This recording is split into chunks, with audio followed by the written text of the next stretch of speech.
Chapter 19 Future Tense. Looking around. In this chapter, we will learn about simple future tense and future continuous tense. इस अध्याय में हम साधारण भविष्यकाल simple future tense और भविष्य निरंतर काल फ्यूचर कंटिन्यूअस टेंस के बारे में सीखेंगे। यह पंक्ति बताती है कि इस अध्याय में हम भविष्यकाल की क्रियाओं के बारे में जानेंगे जो भविष्य में होने वाली हैं। The verbs which describe the actions that are expected to take place in the future are said to be in the future tense. वे क्रियाएं जो उन कार्यों को दर्शाती हैं जो भविष्य में होने की संभावना है, उन्हें भविष्यकाल फ्यूचर टेंस कहा जाता है। यह पंक्ति बताती है कि भविष्यकाल की क्रियाएं उन कार्यों को व्यक्त करती हैं जो भविष्य में होने वाली हैं। Simple future tense. The simple future tense is used for the actions those will happen in the future. साधारण भविष्यकाल का उपयोग उन क्रियाओं को व्यक्त करने के लिए किया जाता है जो भविष्य में होने वाली हैं। यह पंक्ति बताती है कि साधारण भविष्यकाल का उपयोग उन कार्यों को व्यक्त करने के लिए किया जाता है जो भविष्य में होंगे। Read the following sentences. निम्नलिखित वाक्यों को पढ़ें। The bus will leave for Raipur at 2 p.m. बस 2 बजे रायपुर के लिए चलेगी। We will play cricket in the evening. हम शाम को क्रिकेट खेलेंगे। She will send me a letter. वह मुझे एक पत्र भेजेगी। In the above sentences, the colored words indicate the simple future tense of the verbs. Will leave, will play, will send. ऊपर दिए गए वाक्यों में रंगीन शब्द will leave, will play, will send साधारण भविष्यकाल में क्रिया का रूप दर्शाते हैं। यह पंक्ति बताती है कि will के साथ जो क्रियाएं हैं वे भविष्य में होने वाली क्रियाएं हैं, जैसे will leave, will play और will send. In simple future tense, the root form of the verb is used preceded by will shall.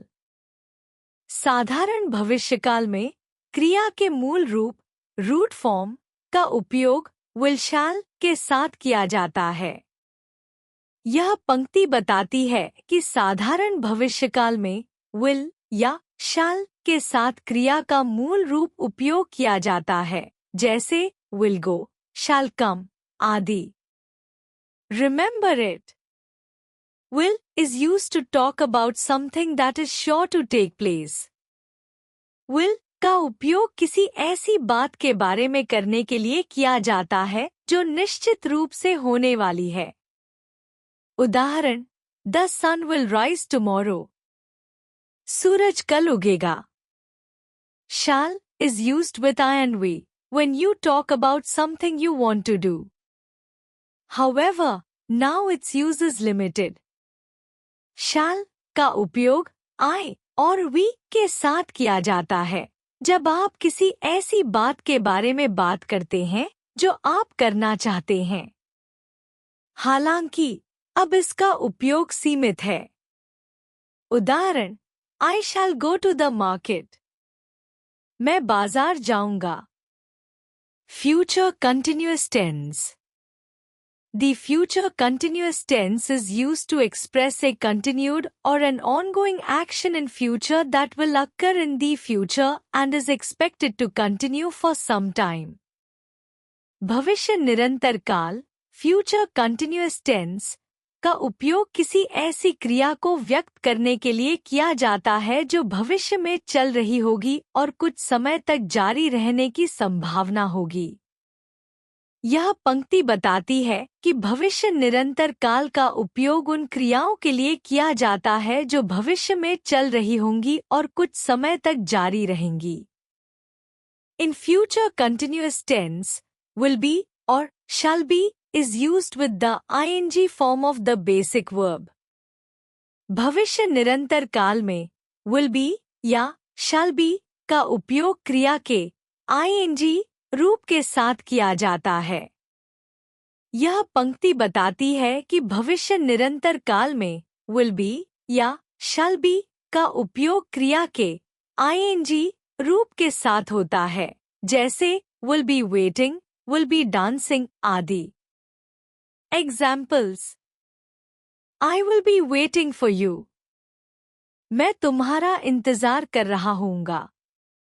यहाँ विल बी वेटिंग भविष्य निरंतर काल में है, जो बताता है कि यह क्रिया भविष्य में किसी निश्चित समय पर चल रही होगी। We will be dancing at the party, हम पार्टी में नाच रहे होंगे। यहाँ विल बी डांसिंग का उपयोग हो रहा है, जो यह बताता है कि हम भविष्य में पार्टी में नाचने वाले होंगे। He will be drinking juice, वह जूस पी रहा होगा। यहाँ will be drinking का उपयोग किया गया है, जो बताता है कि वह भविष्य में जूस पीने वाला होगा। They will be going for a picnic, way picnic पर जा रहे होंगे। यहाँ will be going का उपयोग हो रहा है, जो यह दर्शाता है कि वे भविष्य में पिकनिक पर जाने वाले होंगे। निष्कर्ष: इस अध्याय में हमने फ्यूचर टेंस के बारे में सीखा, जिसमें सिंपल फ्यूचर टेंस और फ्यूचर कंटिन्यूअस टेंस का विवरण दिया गया है। सिंपल फ्यूचर टेंस का उपयोग उन क्रियाओं के लिए किया जाता है जो भविष्य में होने वाली हैं।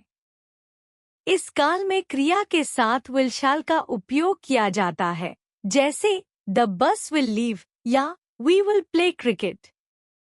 फ्यूचर कंटिन्यूअस टेंस का उपयोग भविष्य में चल रही क्रियाओं को व्यक्त करने के लिए किया जाता है, जो कुछ समय तक चलने वाली होंगी।